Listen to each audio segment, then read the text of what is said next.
Yo, what's going on with y'all? It's Kid Major back with another video for y'all today. Today we got a video on Wheezy and his iconic drum bounce. So yeah, let's get straight to the video. So first off, I'm gonna start with the melody, which I use this sample from my boy Sopal.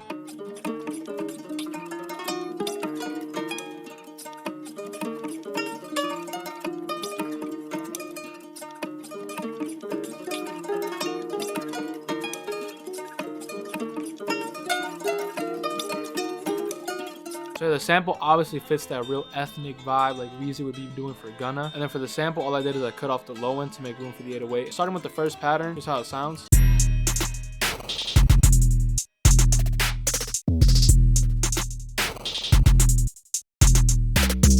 So there's a lot of bounce, a lot of rhythm. Might sound a little complex. Once I break it down, you're gonna see how all the layers just merge together. And it's just a bunch of small pieces all being combined. So for this beat, I have two hi-hats playing and they're just kind of bouncing back and forth from each other. The first one I panned a tiny bit to the right, and the second one I panned a tiny bit to the left.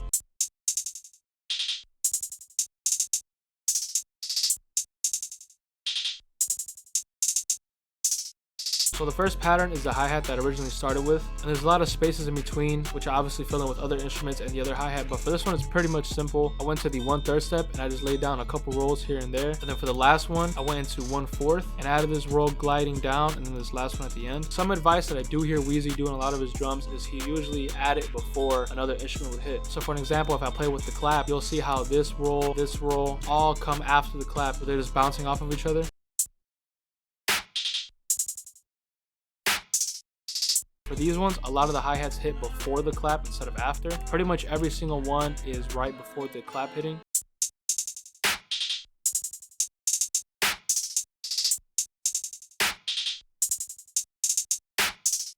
So it's kind of just building up to that clap or snare, whatever instruments you're using. As you can see, another huge thing I did is I messed with the velocity. Velocity is extremely underrated when it comes to drums, and it's something I hear Wheezy do a lot in his drums. What I did for a lot of these hi-hats is I just held the right mouse button and I just glided it down like this, going one that's upward like this, and then just kind of tweaking it exactly how I wanted it to. I did the same with these hi-hats over here, and all these drums come from Coding Files Volume 2 with me and Keon. If you're interested in any of these sounds, it'll be the first thing in the description down below. Kit is currently 50% off, but this is the first hi-hat I used, and then this is the second one I used. Like I said, after that I added a snare.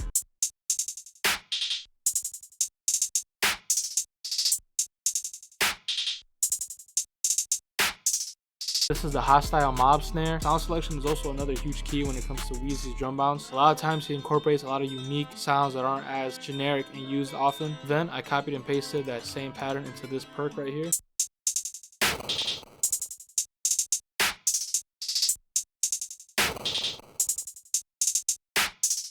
And it's just like a video game kind of crashing perk.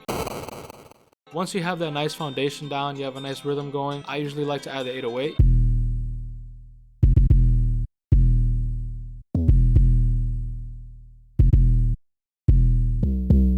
Now, a lot of these drums, when you listen to them solo, they do sound kind of offbeat and you can't really catch the rhythm. But when you combine all the elements together, they all bounce back off of each other and help build that rhythm. But when it comes to this 808, there's two things that I did to give it that Wheezy drum bounce. Number one, just like the hi-hats, I messed around with the velocity a little bit. And number two, I went into the envelope and I did this little square so the 808 would constantly cut off and then cut back on. But I first started the 808 with this very generic pattern right here,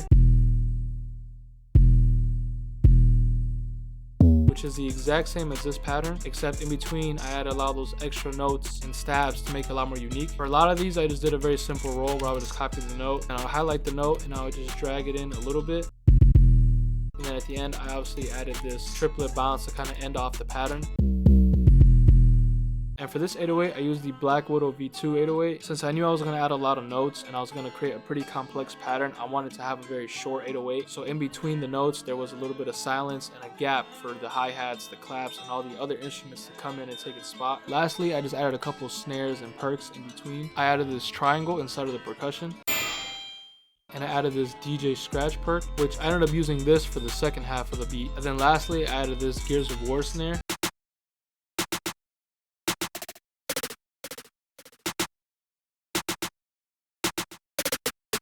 Basically, the way I came up with this snare is I took a lot of other patterns and just replicated it. For an example, a lot of the hi-hat rolls, just like this one, I copied it onto the snare and kind of mimicked the same pattern to go with the hi-hat. And then a lot of these rolls, like these ones at the bottom, are just very simple 2 to 3 note rolls, just messing with the velocity as always. And then one thing I did is I added a delay effect inside the piano roll instead of in the effects, where I literally just took the same pattern and I just lowered the velocity over time like I did right here. Now the second pattern is basically the same. All I did is I added that DJ scratch, and then for the first half I removed the hi-hats.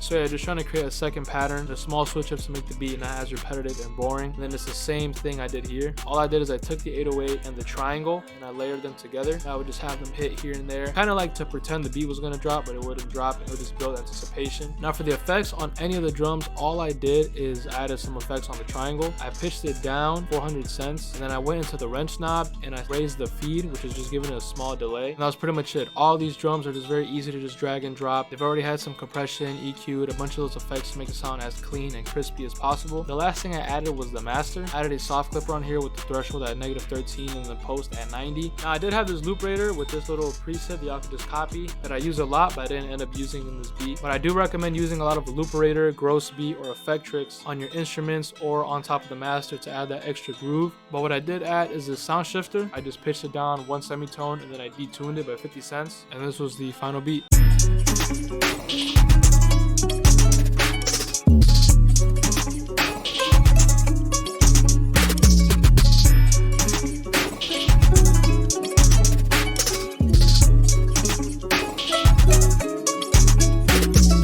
That's pretty much it for the beat. Hope you guys enjoyed and learned something new. Like I said, all the sounds come from me and Keon's Coding Files Volume 2, which is currently 50% off. If you get the deluxe edition, it's 2 gigabytes of just a bunch of sounds, and it comes with 2 exclusive tutorials on melodies and drums and mixing, arranging, all that stuff. I forgot to mention it also comes with Coding Files Volume 1, which is another 500 plus sounds. But yeah, I'll be the first in the description down below if you are in need of new sounds to inspire that new wave of unique Wheezy type of drums. And I hope you guys enjoyed, learned something new. If you did, make sure to leave a like, comment, subscribe, hit the bell so you don't miss any more videos. Yeah, I'll see you guys in the next video.